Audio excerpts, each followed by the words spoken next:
بسم اللہ الرحمن الرحیم۔ ماہ محرم برکت والا مہینہ ہے، لیکن بعض لوگ اس کی برکات سے فائدہ حاصل کرنے کے بجائے بدعات و خرافات میں پڑھ کر اس کی حقیقی فضیلت سے محروم ہو جاتے ہیں۔ جیسے تعزیہ کرنا ناجائز ہے، کیونکہ قرآن میں ارشاد ہے اتعبدون ما تنحتون، کیا تم ایسی چیزوں کی عبادت کرتے ہو جس کو خود ہی تم نے تراشا اور بنایا ہے۔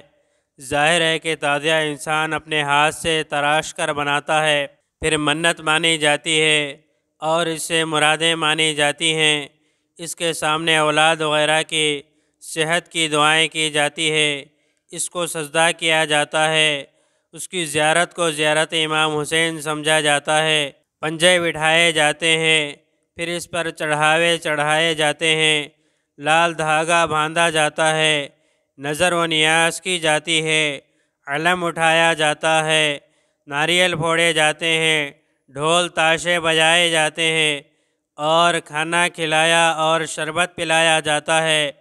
شربت پلانے میں لوگ اس میں ایک غلط عقیدہ یہ بھی رکھتے ہیں کہ امام حسین رضی اللہ تعالیٰ عنہ کربلا میں بھوکے پیاسے شہید ہوئے تھے، یہ کھانا اور شربت ان کی پیاس کو بجھائے گا، سو اس کی کوئی حقیقت نہیں ہے، ننگے پیر پھرا جاتا ہے۔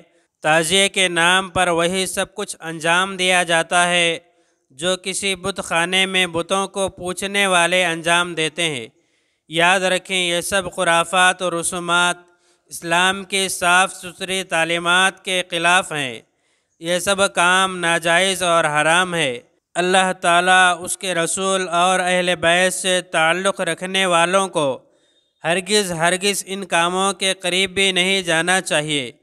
اللہ تعالیٰ ہمارے ایمان کی حفاظت فرمائے اور ہر طرح کی بدعقیدگی اور اعمال شرکیہ سے بچائے۔ اس طرح کے اور ویڈیوز کے لیے ہمارے چینل کو سبسکرائب کریں، بعد میں لگے بیل آئیکن کو پریس کریں، زیادہ سے زیادہ شیئر کریں۔